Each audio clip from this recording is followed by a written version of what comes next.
Welcome to Sana 24 into 7 YouTube channel, a part of the history. Yes, this is here you see here a sofa made of iron during the British period when Mohammedan Sporting won 5 times league title in a row, and that is this one is more than 125 years old.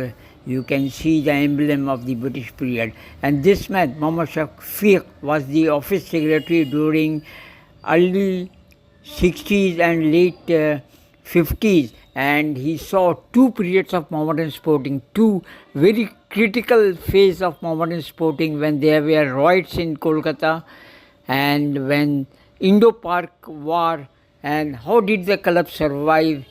The name of the club, which was founded in 1891, is after our Prophet Muhammad, peace be upon him, and the club survived during partition period also. As all you know, during pre-partition period, during 1940s, that Muhammad Ali Jinnah wanted to take the club to Pakistan, and he wanted every establishment, Muslim establishments from India, to take it to Pakistan, but he didn't succeed in his mission.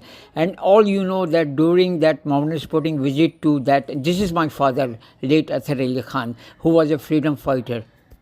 You can see Muhammad Ali Jinnah shaking hands with the Mohammedan Sporting players during one of the match at Rovers Cup, must be in 1940s.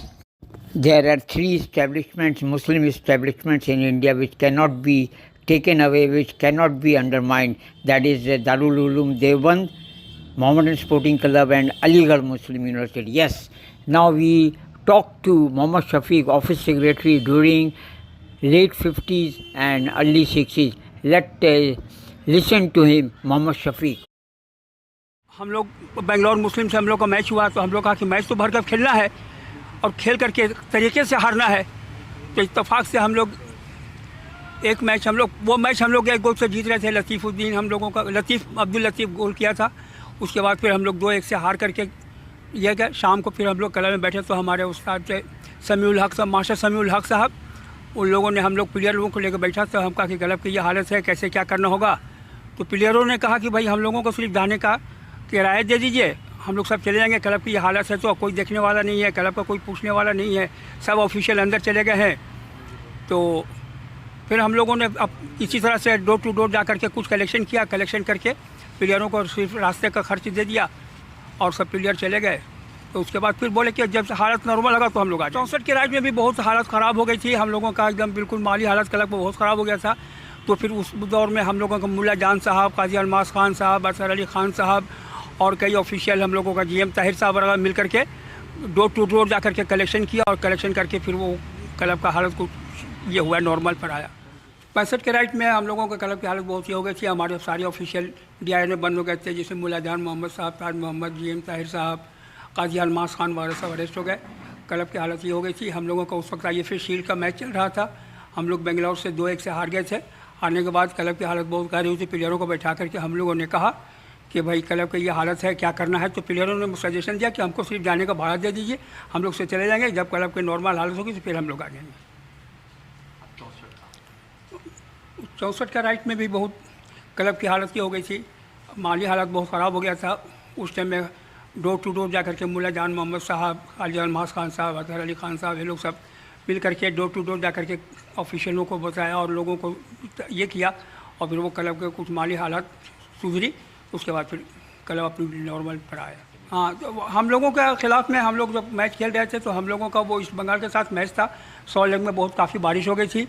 उस समय हम लोगों ने कहा कि हम लोगों का मैच को पोस्टपोन कर दो और उसका रिज़ल्ट हम लोगों को दो। IFA ने रिज़ल्ट नहीं दिया और पर हम लोग खेल बाइकाट किया, जिसके ऊपर वजह से हम लोग को मोहाम्मद स्पोर्टिंग B डिवीज़न में हम लोगों को उतार दिया। फिर हम लोगों ने केस किया हाई कोर्ट में और हाई कोर्ट के कोर्ट से फिर हम लोगों को डिग्री मिली। हम लोगों ने फिर अगले ही साल हम लोग फर्स्ट डिवीज़न में आ गए।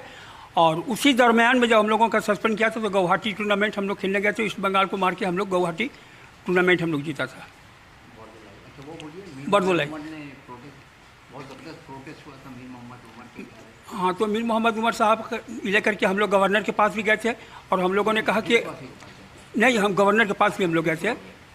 मीर मोहम्मद उमर साहब ने बहुत ये किया और केस किया हाई कोर्ट में। फिर उसके बाद हम लोग मेमोरेंडम लेकर के गवर्नर के पास भी गए थे और ज्योति बासु से भी हम लोगों ने अपील किया था कि देखिए इस तरह से IFA हम लोगों के साथ नर्वस सलूक कर रहा है, हम लोगों का कोई जजमेंट नहीं दिया और हम लोगों का टीम को बी ग्रुप में उतार दिया।